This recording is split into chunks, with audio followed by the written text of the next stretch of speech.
बिहार में आज एक बड़ा कार्यक्रम हुआ और उसके बाद अब कहीं ना कहीं उपेंद्र कुशवाहा का बयान आना लाजमी था, इसलिए कि सम्राट अशोक मामले को लेकर उपेंद्र कुशवाहा ने भाजपा से जिस तरह लोहा लिया, उसके बाद ये बातें निकलकर सामने आने लगी कि उपेंद्र कुशवाहा भाजपा के साथ गठबंधन वाले मूड में नहीं है।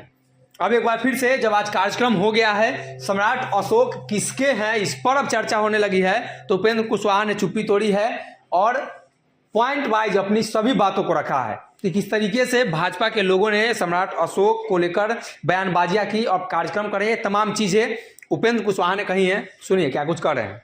मना रहे हैं और बीजेपी भी आज मना रही है। बीजेपी कहता है कि आप लोग से पहले वो मनाते आए हैं, आप भी मना रहे हैं। तो सम्राट अशोक या किसी भी महापुरुष की जयंती घर घर में हो, इसमें दिक्कत क्या है। बीजेपी भी मना रही है, हम लोग भी मना रहे हैं और जिनको भी इच्छा हो सब लोग मनाएं, इसमें क्या दिक्कत है। सम्राट अशोक तो सबके हैं, कहीं भी जयंती मन रही है तो ठीक ही है।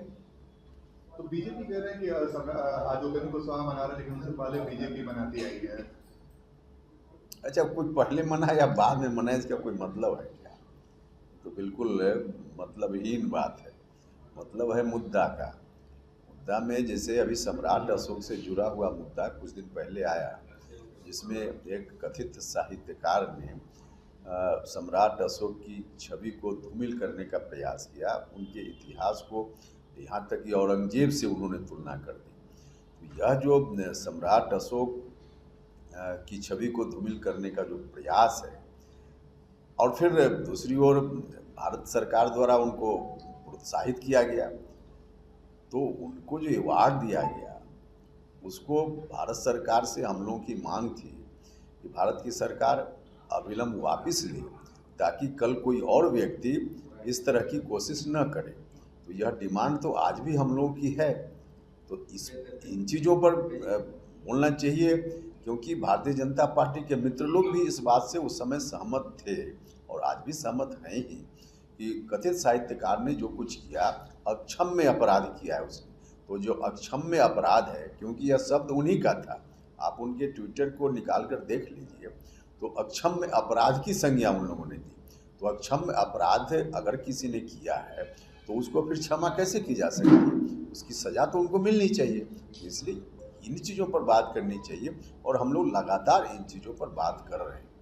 सर, सम्राट अशोक जयंती आपने कब से मनाना शुरू किया था, और जब आपने शुरुआत किया उसके बाद से ये बड़ी पार्टी की शुरुआत हुई क्या? देखिए, हम लोग तो पहले ही से, क्योंकि जो भी महापुरुष हैं, और महापुरुष खास करके जो कहीं ना कहीं जिनका संबंध दबे कुचले शोषित पीड़ित लोगों से जुड़ता है किसी न किसी रूप में, भगवान बुद्ध से शुरुआत होती है, फिर बाद में फूले साहब, सब लोगों ने आगे चल कर के डॉक्टर लोहिया वगैरह, और फिर उसी धारा के हम लोग हैं। हमारी पार्टी उसी धारा की है। जननायक कर्पूरी ठाकुर जी, जगदेव बाबू तक यह धारा है। नीतीश कुमार जी के माध्यम से यह धारा अभी बलवती हो रही है। तो उसी धारा के हम लोग हैं। तो इस धारा से जुड़े हुए जो भी महापुरुष रहे हैं, सबको हम लोग याद करते रहे। आज से नहीं, बहुत पहले से करते रहे। बाद में भी अगर किसी ने किया है तो ठीक ही है, उसमें दिक्कत क्या है। सर, सम्राट अशोक जयंती जो मनाने की शुरुआत हुई, तो आप लोगों ने कब से शुरुआत किया था? सबसे पहले शुरुआत बिहार में कब हुई? देखिए, अब एकदम साल तो बताना मुश्किल है, लेकिन हम लोग तो बरसों से कर रहे हैं। बीच में कोरोना का काल आ गया, जिसके चलते समारोह के रूप में बहुत आयोजन नहीं हो पाया, वरना बहुत दिनों से हम लोग कर रहे हैं। देखिए, विधान परिषद का जो चुनाव हुआ है, इसमें जहाँ जहाँ हमारे उम्मीदवार या एनडीए के या बाकी दल के जो लोग जीते हैं, सब लोगों को हम बधाई देते हैं उनकी जीत के लिए। बाकी अपनी पार्टी में कहीं ज़रूरत के अनुसार हम समीक्षा भी करेंगे। कई जगह उम्मीदवार जहां हम लोगों ने उम्मीद की थी कि जीतेंगे, नहीं जीत पाए, तो उसके पीछे क्या कारण रहा, इसकी समीक्षा करेंगे और समीक्षा के उपरांत तब विस्तार से बताना संभव होगा।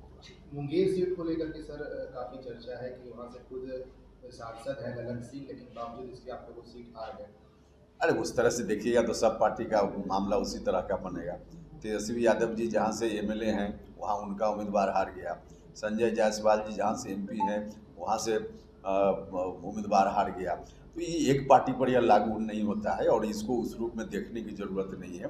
ये स्थानीय कारण और अलग अलग जगह का अलग अलग कारण है, उसके आधार पर इसका विश्लेषण होता है। किसी नेता के नाम के साथ जोड़कर इसका विश्लेषण करना कहीं से हमको नहीं लगता है कि इसकी ज़रूरत है।